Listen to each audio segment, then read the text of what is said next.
गोपी ने कहा जा रहे हो? ठाकुर जी ने कहा हाँ गोपी जाना पड़ेगा। गोपी ने कहा कि उनसे आज्ञा ले ली? किन से? जो पल पल हर क्षण हर पल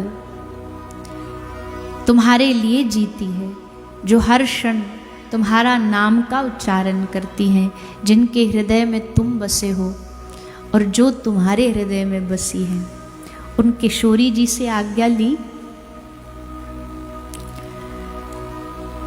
कहीं दिखाई नहीं दे रही? बोले वो यमुना के तट पर कहीं बैठी होंगी एकांत में। आज उनको सूचना नहीं है, लेकिन वृंदा देवी जो ब्रज की रानी कही जाती है, वो वृंदा देवी आई। कन्हैया सामने खड़े थे, वृंदा देवी से कह रहे हैं क्या हुआ? श्री किशोरी जी कहाँ हैं?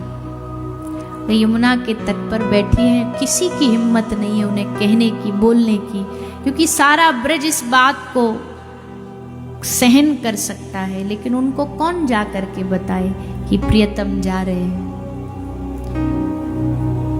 ये अधिकार सिर्फ तुम्हारा है, तुम जाकर के उनसे पूछो। ठाकुर जी गए, यमुना के तट पर आंखें मूंदे एक पत्थर के ऊपर यमुना की ओर मुखमंडल करके श्री किशोरी जी विराजमान हैं। ठाकुर जी गए, जाकर के किशोरी जी के चरणों में प्रणाम किया। प्रणाम करने के बाद कुछ बोले, इतनी हिम्मत नहीं थी, इसलिए अपने सर का मोर मुकुट उतारा और उतार के श्री किशोरी जी के चरणों में रख दिया। किशोरी जी ने पूछा क्या कर रहे हो प्रीतम? ये मुकुट आपकी शोभा है, ये आपका सम्मान है, इसको चरणों में क्यों रख रहे हो? ठाकुर जी कहते हैं जब कभी कभी इंसान कर्जा उतारने में, देने में असमर्थ हो जाता है, तो अपनी पगड़ी उतार करके चरणों में रख देता है कि मैं हार गया। वैसे ही आज मैं स्वीकार करता हूँ कि मेरे पास आपका प्रेम का उतारी देने का मेरे पास कोई सामर्थ्य नहीं है, और आज ये कृष्ण स्वीकार करता है कि मैं आपका अपराधी हूँ। आपका नहीं, मैं इस पूरे ब्रज का अपराधी हूँ, इस पूरे ब्रज मंडल का मैंने अपराध किया है। अरे पर हुआ क्या? आज आप ऐसी ऐसी बातें क्यों कर रहे हैं? जब भी मिलते हैं प्रेम की चर्चा होती है, रस की चर्चा होती है, आप ये क्या उल्टी सीधी बातें आज दोहरा रहे हैं? ठाकुर जी ने किशोरी जी को कहा, हे प्यारी जो, मैं आज जा रहा हूं। कहाँ जा रहा हूं? मैं मथुरा कंस का उद्धार करने, धर्म की स्थापना करने, और आप तो जानती हो अवतार लेने से पहले हमने बैठ करके चर्चा करी थी, क्या इस अवतार में मिलन नहीं होगा, इस अवतार में विरह होगा। इस अवतार में मिलन तो बस कुछ वर्षों का होगा। 14-12 वर्ष का मिलन रहा ब्रजवासियों का, उसके बाद तो पूरे 100 साल, पूरा 100 साल ब्रज के लोगों ने बस 100 साल अपने आंसुओं में बिताए। 12 साल मिलने के बाद ठाकुर जी की 100 साल प्रतीक्षा करी, 100 साल इंतजार किया। ठाकुर जी ने कहा, हे प्यारी जो, आज मैं मथुरा की ओर प्रस्थान कर रहा हूँ, जाते जाते तुम्हें कुछ दे के जाना चाहता हूँ। क्या दोगे? ये लो। भेंट से बांसुरी निकाली और किशोरी जी के चरणों में रख दी। अब इस बांसुरी का ब्रज से बाहर कोई काम नहीं है। ये बांसुरी यही काम आती थी, इसी धरती पर इसका उपयोग था।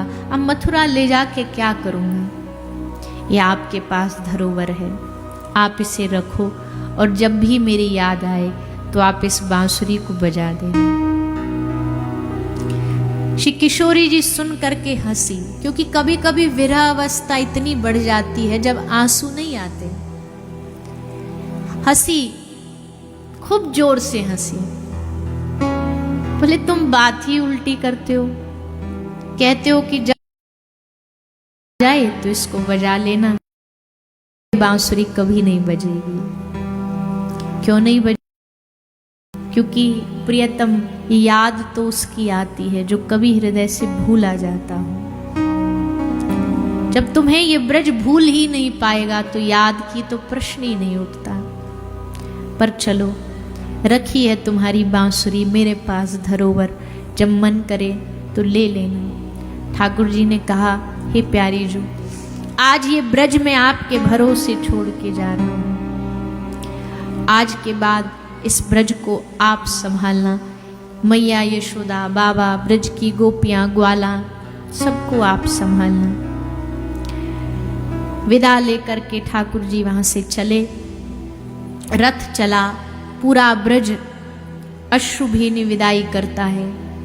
किशोरी जी, इनका क्या कहें, जैसे कन्हैया का रथ गया मूर्छित हो गई, बेहोश हो गई। 1 दिन, 2 दिन, 3 दिन, 4 दिन, 5 दिन तक मूर्छा अवस्था में पड़ी रही। 5 दिन बाद जब होश आया, श्री कीर्ति मैया और वृषभानु जी, ललिता, विशाखा, सब सखियां आसपास इनके विराजे हैं, जगाने का प्रयास कर रहे हैं। 5 दिन बाद मूर्छा खुली, आंख खुली, देखा श्री वृषभानु जी बैठे हैं, कीर्ति मैया बैठी हैं। देख करके पूछती है श्री किशोरी जी, कौन हो आप लोग? वृषभानु जी ने कहा, हम तेरे माता पिता हैं। मैं कौन हूं? तू राधा है। कौन राधा?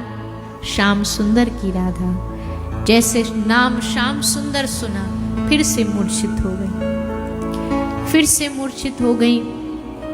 बार बार याद आ जाना, बार बार भूल जाना, ये लीला ही थी जिसने श्री किशोरी जी को और ब्रज के लोगों को जीवित रखा था। अगर सतत याद रहता कि श्याम सुंदर नहीं है तो ब्रज का एक भी जीव जिंदा न बचता।